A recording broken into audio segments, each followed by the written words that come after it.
কখনো ভাবিনি এই দিন আসবে। রক্তাক্ত আমার সোনার বাংলাদেশ। স্বাধীনতা বলতে বাংলা কিছুই নেই।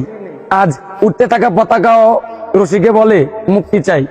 আজ আমরা চেয়েছিলাম অধিকার, আর 2000 শতকের পরেও জন্ম নিয়ে আমরা হয়ে গেলাম রাজাকার। এদেশে ছাত্ররা কোটায়, শিক্ষকেরা পেনশনে, অভিভাবকের টেনশনে, আর শিক্ষা পদ্ধতি গুরুস্থানে, আর দুর্নীতি হচ্ছে শীর্ষস্থানে। আমি দুর্নীতির সঙ্গে থাকলে সঙ্গী, আর বিরুদ্ধে গেলে জঙ্গি। যদি চাও অধিকার, বানিয়ে দিবে রাজাকার।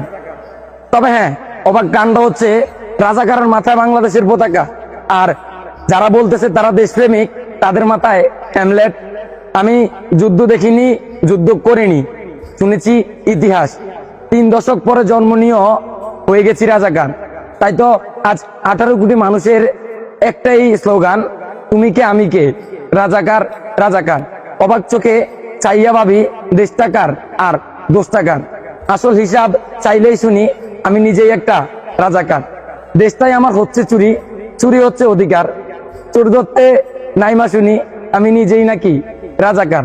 আমি 1952-এর ভাষা আন্দোলন, 1969-এর গণঅভ্যুত্থান, 1971-এর সেই মুক্তিযুদ্ধ দেখিনি। তবে আমি 15 জুলাইয়ের সেই দিনটা দেখেছি, যেখানে শহীদ হয়েছে আমার মেধাবী ভাইয়েরা ও বোনেরা। রাস্তায় রক্তাক্ত অবস্থায় ছিল তারা।